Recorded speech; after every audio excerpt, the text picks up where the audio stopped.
Hi hello வணக்கம் நண்பர்களே, எல்லாரும் எப்படி இருக்கீங்க? நல்லா இருக்கீங்களா? இன்றைக்கி நம்ம சூப்பரான ஒரு இன்ஃபர்மேட்டிவான வீடியோ பார்க்க போகிறோம். அது என்னென்னு பார்த்தீங்க அப்படின்னா, மகளிர் உரிமை தொகைக்கு ஒரு சூப்பரான புதிய அறிவிப்பு வெளியாக இருக்குது. இந்த புத்தாண்டில் பெரிய பெரிய பரிசு காத்திருக்குன்னே சொல்லலாம். மகளிர் உரிமை தொகை ஓரியன்டா. பெண்களே, நீங்கள் ரெடியாக இருக்கீங்களா? கண்டிப்பாக ரெடி ஆயிருவீங்க. அப்பேற்பட்ட அறிவிப்பு தான் இப்போ வெளியாகிருக்கு. இதோட முழு விவரத்தை தான் நாம் இன்னைக்கு நம்ம வீடியோவில் பார்க்க போகிறோம். சப்போஸ் இப்போ தான் ஃபஸ்ட் டைம் நம்ம சேனலுக்கு வரீங்க அப்படின்னா மறக்காம நம்ம சேனலை சப்ஸ்கிரைப் பண்ணிடுங்க. கூட பெல் ஐகானை கிளிக் பண்ணுங்கள். அப்படின்னா அது மாதிரி இன்ஃபர்மேட்டிவ் வீடியோ உங்களால் ரெகுலராக பார்க்க முடியும். வாங்க வீடியோக்குள்ளே போகலாம். தமிழ்நாடு அரசு தகுதி வாய்ந்த குடும்ப தலைவிகளை ரேஷன் கார்டு அடிப்படையில் தேர்ந்தெடுத்து அவங்களுக்கு மாதம் 1000 ரூபாய் மகளிர் உரிமை தொகையாக வழங்கிட்டு வராங்க. 2023ஆம் ஆண்டு செப்டம்பர் மாதம் தொடங்கப்பட்ட இந்த திட்டம் இந்த டிசம்பர் 12ஆம் தேதி விரிவாக்கமும் செய்யப்பட்டது. இப்போ பார்த்தீங்கன்னா தமிழ்நாட்டில் 1,30,00,000 பெண்கள் மாதம் 1000 ரூபாய் மகளிர் உரிமை தொகையை வாங்கிட்டு இருக்காங்க.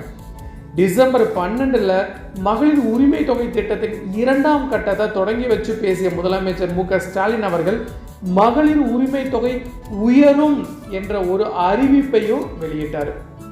முதலமைச்சர் மு.க. ஸ்டாலின் இந்த அறிவிப்பு லட்சக்கணக்கான பெண்கள் மத்தியில் ஒரு பெரிய எதிர்பார்ப்பை ஏற்படுத்தியிருக்குன்னே சொல்லலாம்.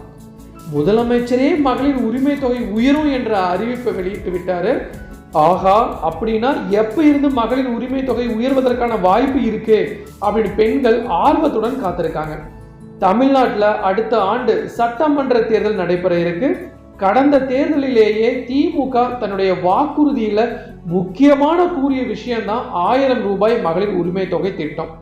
திமுகவுக்கு அதிக மகளிர் வாக்குகளை பெற்று தந்ததும் இந்த வாக்குறுதி தான் அப்படிங்கிறதுல எந்த ஒரு சந்தேகமும் கிடையாது. அனைவருக்குமே 1000 ரூபாய் கிடைக்கும் அப்படின்னு எதிர்பார்ப்பு இருந்தது. ஆனா அரசு குடும்ப வருமான அடிப்படையில் தகுதி வாய்ந்தவர்களை மட்டுமே தேர்ந்தெடுத்து மகளிர் உரிமை தொகை வழங்கி வருது. எதிர்வரக்கூடிய சட்டமன்ற தேர்தலிலும் இந்த மகளிர் உரிமை தொகை திட்டம் மிகப்பெரிய ஒரு பங்காற்றும் அப்படின்னு அரசியல் நிபுணர்கள் கருதுறாங்க. திமுக மற்றும் அதிமுக 2 கட்சிகளும் இந்த முறை தங்கள் தேர்தல் வாக்குறுதியில நிச்சயம் மகளிர் தொகையை தொடர்பான முக்கியமான அறிவிப்புகளை வெளியிடுவாங்க அப்படின்னு நினைக்கிறோம். ஸோ அண்ட் ஆல்சோ தற்போது திமுக அரசு தேர்தல் வாக்குறுதியாக மகளிர் உரிமை தொகை உயர்த்தி வழங்கும் அறிவிப்பை வெளியிடுமா அல்லது தேர்தலுக்கு முன்னதாகவே மகளிர் உரிமை தொகையை உயர்த்தி வழங்குமா அப்படிங்கிற எதிர்பார்ப்பு மக்களிடத்தையே மேலோங்கி இருக்குன்னே சொல்லலாம். ஆனால் தற்போதைக்கு அதற்கான வாய்ப்பு குறைவு அப்படின்னு நிபுணர்கள் கூறுறாங்க.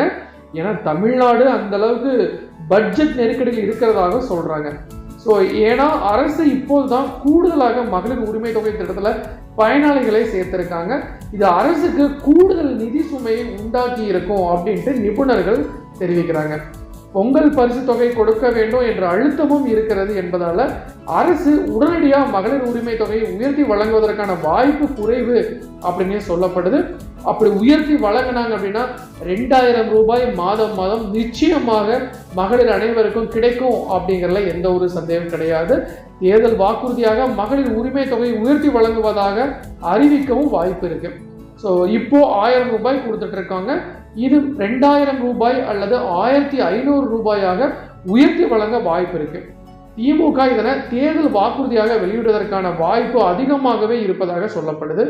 அப்படி இருந்தால் அதற்கும் போட்டியாக அதிகபட்ச தொகையை அதிமுக தன்னுடைய தேர்தல் வாக்குறுதியில இடம்பெற செய்யலாம். திமுக 1500 ரூபாய் சொன்னாங்க அப்படின்னா அதிமுக 2000 ரூபாய் சொல்லுவாங்க. அதே திமுக 2000 ரூபாய் சொன்னாங்க அப்படின்னா அதிமுக 2500 ரூபாய் சொல்லுவாங்க. எது எப்படியோ மகளிருக்கு ரொம்ப ஒரு ஜாலியான ஹாப்பியான விஷயமாவே இதை நாம கருதுறோம். ஸோ எனவே தான் இந்த தேர்தலில் மகளிர் உரிமை தொகை திட்டம் முக்கிய இடம் பிடிக்க போகுது அப்படிங்கிறதுல எந்த ஒரு சந்தேகமே கிடையாது. கவர்மெண்ட் எவ்வளோ மகளிர் உதவித்தொகை சேர்த்து கொடுப்பாங்க அப்படிங்கிறது உங்களுக்கு தெரிஞ்சது அப்படின்னா, இல்லை நீங்கள் கெஸ் பண்ணீங்க அப்படின்னா மறக்காம கமெண்ட் பாக்ஸில் போஸ்ட் பண்ணுங்க. நாம அடுத்த வீடியோவில் இதை பற்றி நம்ம டிஸ்கஸ் பண்ணலாம். ஸோ இதுதான் நான் இன்னைக்கு உங்களுக்கு தரக்கூடிய ஒரு சர்ப்ரைசிங் அண்ட் ஷாக்கிங்கான நியூஸு. டெஃபினட்டாக உங்களுக்கு யூஸ்ஃபுல்லாக இருந்திருக்குன்னு நினைக்கிறேன். மீண்டும் இன்னொரு நாள் இது மாதிரி சுவாரஸ்யமான இன்ஃபர்மேட்டிவ் வீடியோவுடன் உங்களை சந்திக்கும் வரை உங்களிடமிருந்து விடைபெறுவது உங்கள் மஞ்சள் மாநகர மைனன் சிவா.